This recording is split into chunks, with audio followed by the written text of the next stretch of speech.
Como é possível lidar com cada vez mais dados?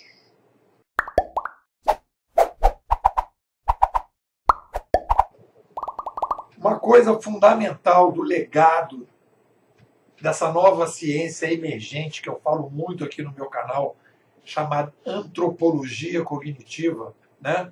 Que vem lá dos nossos amigos canadenses, da Escola Canadense de Comunicação, foi o que me permitiu, quando escrevi meu livrinho Administração 3.0, por que como uberizar uma organização tradicional, eu percebi, primeiro, revoluções civilizacionais acontecem ao longo do tempo.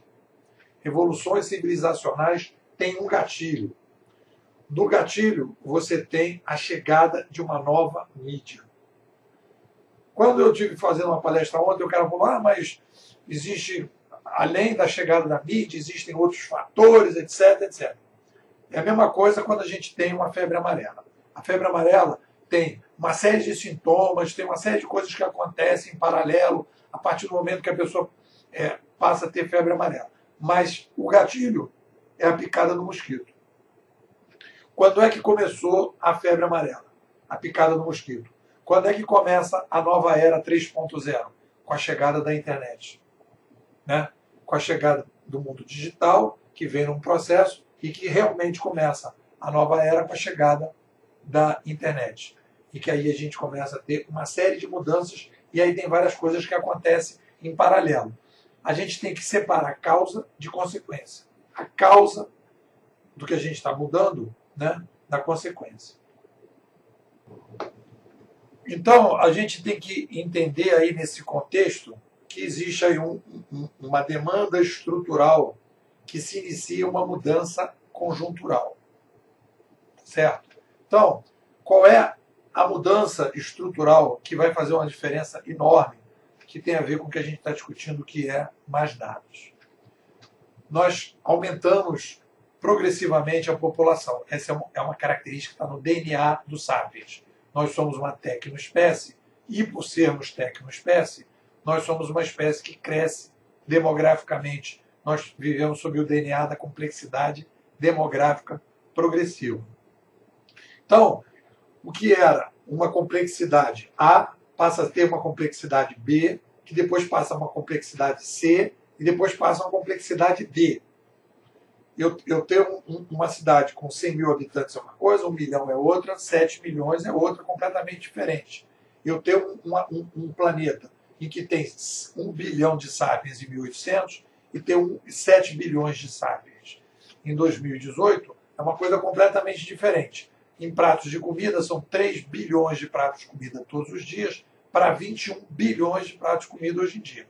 Então, a gente tem que aprender a fazer uma mudança na nossa cabeça para entender que a gente olha para o Sapiens de maneira equivocada. O Sapiens é uma tecnoespécie que cresce demograficamente. As sociedades e o próprio Sapiens, o modelo administrativo, o modelo de comunicação, as linguagens, a nossa mentalidade vão entrando em processo de obsolescência e precisam entrar num ciclo de revisão, de revolução civilizacional para que a gente possa fazer um ajuste entre a complexidade demográfica, o patamar de complexidade que a gente passa a ter, com o ambiente social, que implica mudanças no Sapiens, mudança na sociedade, mudança na administração. O aumento da complexidade faz parte da nossa espécie. Qual é o desafio que nós temos hoje? Principal. Nossa estrutura, o nosso ecossistema, as pessoas foram educadas e formatadas para lidar com um determinado patamar de complexidade. E nós precisamos ser educados para lidar com um novo patamar de complexidade. O Sapiens 2.0 tinha, para tomar uma decisão, um número de informações, de dados para essa decisão que estava restrito a uma determinada quantidade. O Sapiens 3.0 vai precisar lidar com outro patamar de complexidade. Né? É um outro volume de dados. Se a gente analisar a chegada da prensa, em 1450, que a gente tem que para olhar para os Sapiens, a gente tem que olhar para os nossos antepassados, para a gente aprender com eles, né? O que aconteceu com os nossos antepassados. Ali também aconteceu que nós tínhamos uma sociedade fortemente religiosa e que, na passagem daquele patamar de complexidade para um outro patamar, o que aconteceu? Aquela sociedade fortemente religiosa, que formou uma mentalidade das pessoas, que elas lidavam com um número muito pequeno de informação, e tudo era uma informação que vinha de uma forma religiosa, na base da fé, etc. O que aconteceu nessa passagem de um lado para o outro, para a gente poder criar a sociedade moderna? Começou a aparecer pensadores, quer dizer, primeiro surge a prensa escrita,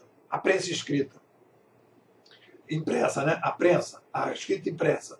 Ela surge na sociedade e ela vai criando a possibilidade das pessoas irem musculando uma determinada área do cérebro que elas não musculavam, ler e escrever, né? Então aquilo vai criando uma possibilidade de autonomia de pensamento e vai criando uma identidade mais científica em cada sapiens, para que cada pessoa pudesse tomar uma decisão pessoal e social mais sofisticada, pudesse lidar com mais complexidade de informação.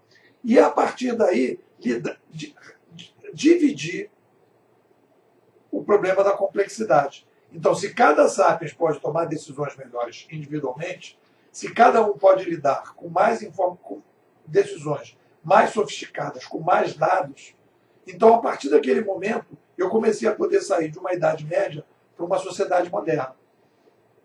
A sociedade moderna se estrutura com aquele nosso livrinho lá do Descartes, né, que ele vai fazer o discurso do método. Ele vai exatamente apresentar uma série de ideias para a sociedade, para que a sociedade pudesse começar a ter um pensamento mais científico comparado com o pensamento anterior.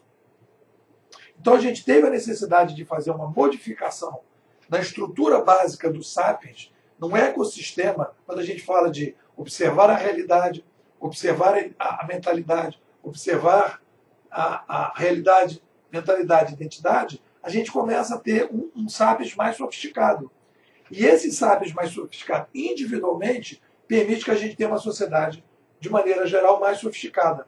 Foi aí que a gente acaba com a escravidão, né? É aí que a gente começa o processo da República, e aí a gente começa com o processo de livre mercado. Precisou de uma reestruturação do Sapiens, aí se cria a escola, né? A formação da escola, e todo mundo vai para a escola, e aí a gente começa um processo que deu as bases para a gente trabalhar. Só que esse Sapiens que vem lá, da sociedade contemporânea, ele vem com uma formatação para uma determinada quantidade de dados. Qual é a crise que a gente teve hoje?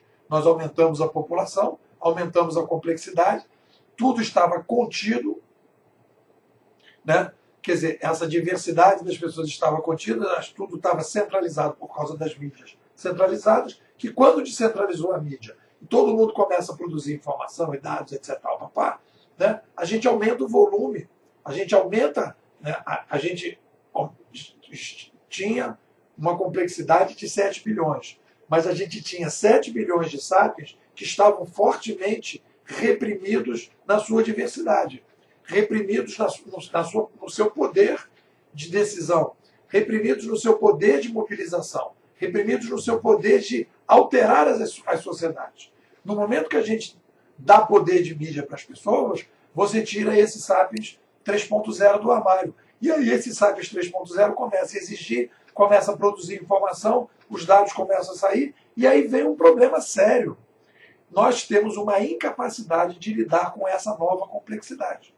E aí vem a necessidade de criação de um novo ambiente educacional, né, de uma capacitação de passagem do Sapiens 2.0 para o Sapiens 3.0, para que a gente possa lidar com mais complexidade. Quer dizer, não adianta você dizer que você vai trazer uma inteligência artificial, que você vai colocar as tecnologias para que a gente possa lidar com esse problema. Não é isso. a gente vai precisar de uma mudança individual, e a gente vai ver isso na história, individualmente, cada Sapiens tem que ter uma capacidade de lidar com mais dados. Senão a gente não consegue dividir a complexidade para poder ir para frente. Vou te fazer um convite. Estou aí, criei 2 grupos no WhatsApp, que são 2 desafios que nós temos pela frente. É o desafio do Sapiens 3.0, que está dentro das organizações tradicionais, que tem o pepino de fazer a transformação para o mundo digital, todas as mudanças de mentalidade, etc, etc. E o pessoal novo, a galera, ou o pessoal que está aí já fora das organizações tradicionais, que quer uma formação digital para empreender nesse novo mundo. Então, são 2 grupos, você pode entrar nos 2, são gratuitos, e eu convido você a participar, né? E lá nós estamos discutindo e estamos fazendo um debate dentro de uma nova maneira de pensar o mundo digital, baseado na antropologia cognitiva, baseado na Escola Canadense de Comunicação, que, na minha opinião, tem a possibilidade de explicar muito melhor o que está acontecendo, bem como eu, como representante deles aqui no Brasil, né, que escrevi esse livrinho, Administração 3.0, porque e como uberizar uma organização tradicional. Aí você me pergunta, mas a escola canadense é o quê? Um grupo? Não, é uma escola de pensamento. Se você disser que concorda com aquele pensamento, você já é da escola. Não é nada burocrático, não é nada formal, é uma escola filosófica de adesão, em que você já diz, olha, eu penso e acho que aquele pessoal lá me ajuda a pensar melhor sobre o mundo, e a gente, então, caminha nessa direção. Fica ligadão aí que o negócio está pegando.